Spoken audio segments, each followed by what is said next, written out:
Human rhinovirus, or HRV, is a communicable infectious virus that causes inflammation of the nasal mucosa, or rhinitis.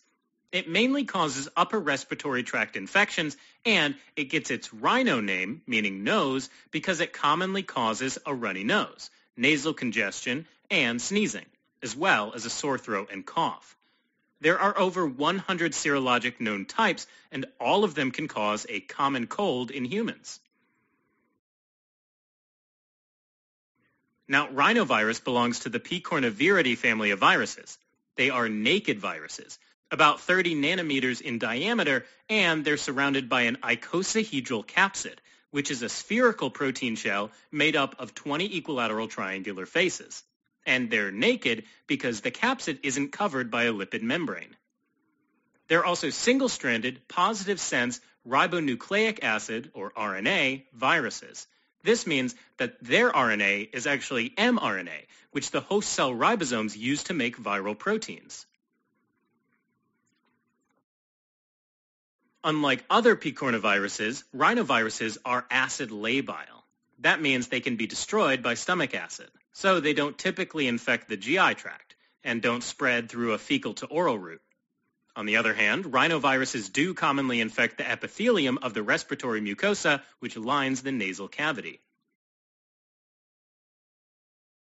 So, rhinovirus transmission occurs through contact with infected respiratory secretions like snot and aerosols, particularly from nose blowing or sneezing. Touching an infected surface like a door handle or shaking hands and then touching an uninfected respiratory mucosa is a main way to transfer an infection. That's because rhinoviruses can survive up to 2 hours on the skin and 4 days on surfaces. Once rhinovirus has been introduced to the respiratory mucosa, it targets cell surface receptors expressed at the surface of nasal epithelial cells. Rhinoviruses can target a few specific receptors for entry, but one in particular is intercellular adhesion molecule 1, or ICAM1. This attachment allows for rhinovirus to be eaten, or endocytosed, into the host cell. During the endocytosis process, the icosahedral capsid breaks open, allowing the single-stranded RNA of rhinovirus to gain access to the host cell cytoplasm. In the cytoplasm, the host cell ribosomes take over viral protein production, helping the virus replicate. Now, when the host cell realizes it's been infected, it releases pro-inflammatory proteins, like cytokines and chemokines, to activate and attract immune cells to the site of infection, and recruit even more immune cells from blood vessels in the lamina propria, the layer just under the epithelium in the respiratory mucosa. And the end result is local inflammation. Rhinovirus infections can occur in any individual, but there are some groups who are more susceptible, like young children, the elderly, and individuals who are immunocompromised, or have underlying respiratory diseases like chronic obstructive pulmonary disease, asthma, or cystic fibrosis. The symptoms of a rhinovirus infection are actually those often associated with the common cold. Symptoms usually begin about 1 to 2 days after infection and can last for about 2 weeks. Typically, they include nasal congestion and irritation, which can mean a runny nose, sneezing, pressure in the head that results in headaches or sinus, ear or facial pressure, or a loss of smell and taste.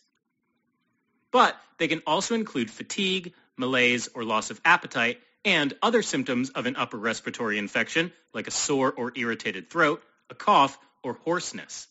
And while symptoms are usually mild, factors like age, immunocompromised states, and underlying respiratory diseases can result in much more drastic and sometimes even more complicated, life-threatening symptoms.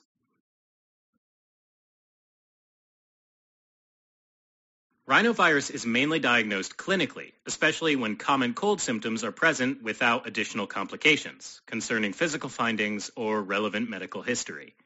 A definitive diagnosis can be made with PCR testing of cultures from nasal secretions or washings, but this is typically only done in more complex cases, like if an individual is immunocompromised or has that underlying respiratory disease.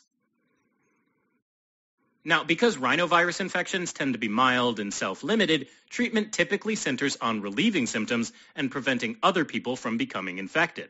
So, common symptom relievers include rest, hydration, and age-appropriate over-the-counter medications, like first-generation antihistamines, NSAIDs, and nasal decongestants.